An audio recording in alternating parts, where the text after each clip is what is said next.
Kita dengarkan firman Tuhan.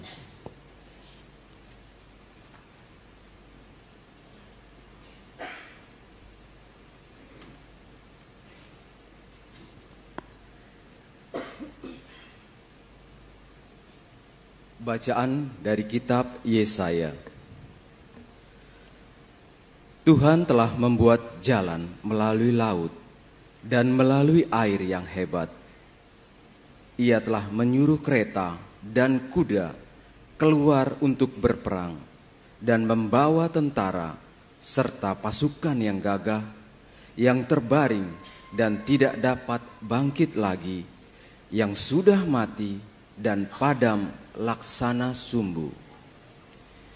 Beginilah firman Tuhan yang telah melakukan semua itu.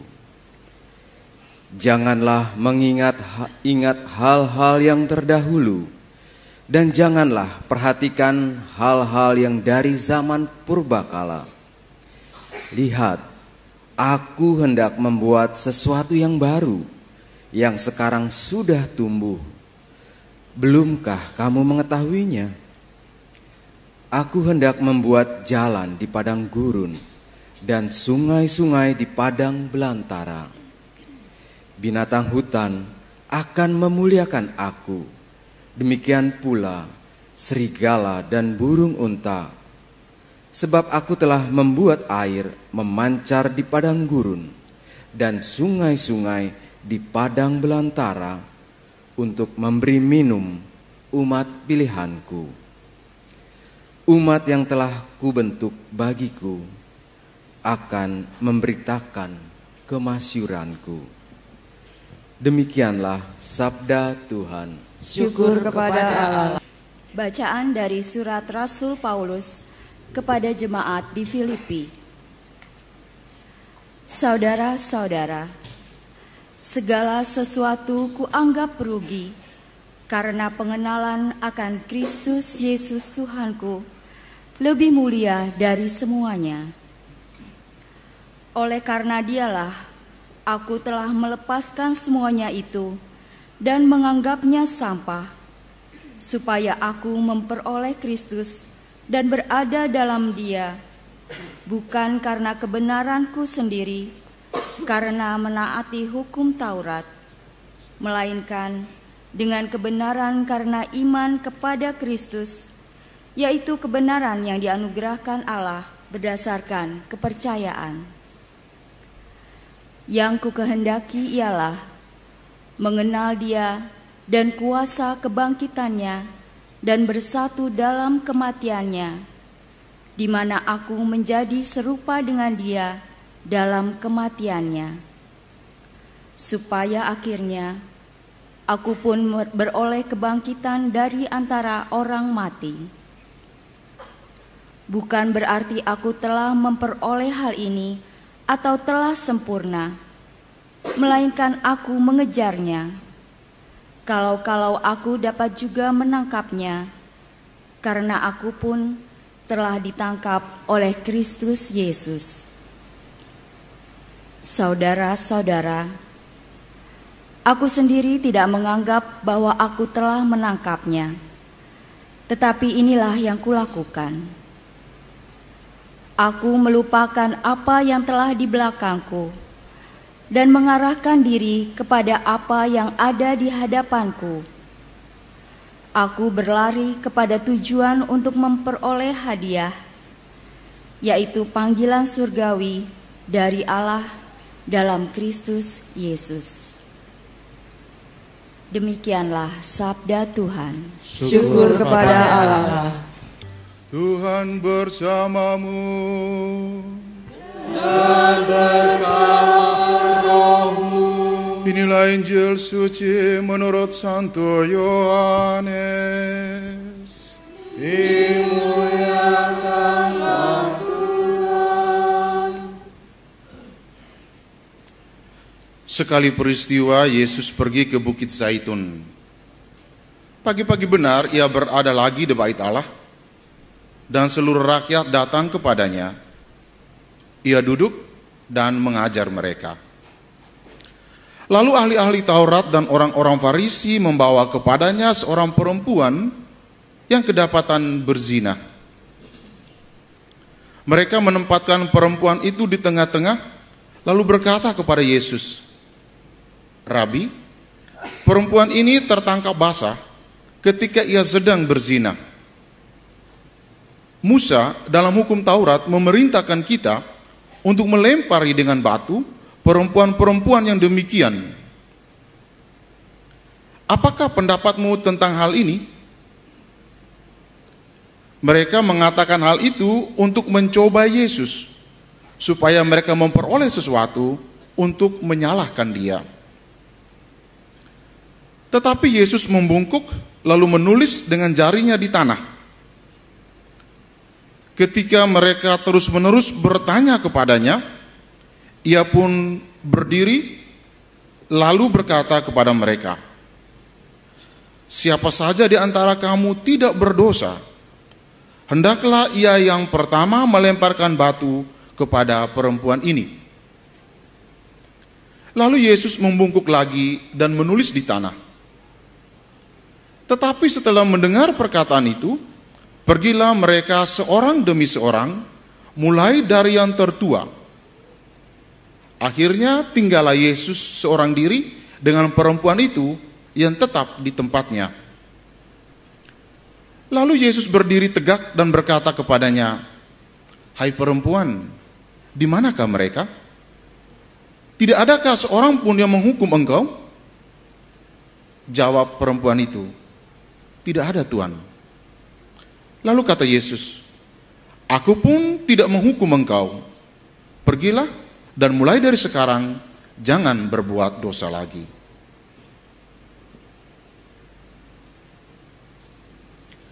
Demikianlah Injil Tuhan. Terpujilah Kristus.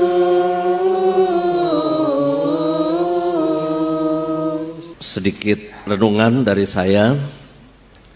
Ada dua sikap ekstrim ketika kita tahu ada orang yang berbuat salah. Dua sikap ekstrim. Ekstrim pertama adalah kita menghakimi, main hakim sendiri. Ekstrim yang kedua, kita membiarkan dan berkata itu bukan urusan kita. Ini dua ekstrim. Suatu ketika di Taman Mini di Gereja Santa Katarina, kami bersama umat sedang mempersiapkan sebuah perayaan. Saya lupa apakah Paskah, Natal, atau perayaan kanonisasi Paus waktu itu ya. Kami sedang persiapan di Kapel Santa Katarina. Tiba-tiba ada ibu-ibu WK, wanita Katolik, itu tasnya dijamret sama orang naik motor. Tasnya dijamret. Biasa, emak-emak kan heboh langsung kan. Maling, jamret. Wah, semua nengok. Dan yang terjadi apa? Semua ambil motor dan mobil, ngejar itu maling. Kita segera berkoordinasi, tutup pintu 1, tutup pintu 2, tutup pintu 3. Pokoknya tuh maling gak bisa keluar aja dari Taman Mini. Salahnya malingnya di Taman Mini, gak ada jalan keluar, ditutup semua. Yang terjadi kayak di film-film tuh, kejar-kejaran. Dan Taman Mini kan jalannya banyak tuh ya. Akhirnya ketangkep. Dan yang terjadi apa? Maling itu habis digebukin sedemikian rupa. Ya yang ikut gebukin orang Katolik juga. Yang lagi persiapan di gereja, karena ada teriakan maling, langsung sweng. Itu kan hukum rimba di jalanan.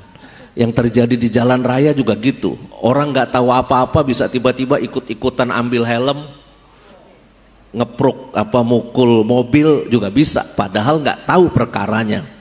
Ini yang kadangkala terjadi. Ekstrim pertama, kita suka menghakimi ya. Walaupun itu objektif, mungkin ya dia maling, dia salah.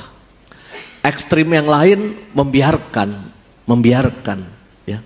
Bukan urusan kita. Bahkan mungkin jangan-jangan kita ikut berdosa sama. Ibaratnya ini kalau korupsi berjamaah. Kalau nyontek sekelas. Jadi ini namanya kita ikut-ikutan lalu kita masuk ke dalam hal yang sama. Tapi itu dua ekstrim. Bagi saya pengampunan itu adalah titik tengah dari keduanya. Kita tidak membiarkan, kita tidak bodoh amat, tetapi kita juga tidak menghakimi. Pengampunan itu titik tengah dari semuanya. Bapak Uskup Monsinyur Mandagi sering berkata waktu kita ke Merauke, dia juga berkata itu. Dan kemarin ketika misa pelepasan untuk Monsinyur Piturang, Monsinyur Mandagi juga mengatakan ini, pengampunan itu rugi jangka pendek, untung jangka panjang. Ya, pengampunan. Tapi kalau kita menghakimi dan marah-marah, untung jangka pendek, seakan-akan saat ini kita menang, tapi ujung-ujungnya kita rugi jangka panjang. Ya. Kalau kita hobinya marah-marah, menyimpan dendam, itu kayaknya kita menang gitu, ya, marah. Tapi sebenarnya itu kerugian jangka panjang. Maka saya lebih memilih mengampuni itu rugi jangka pendek, tapi untung jangka panjang.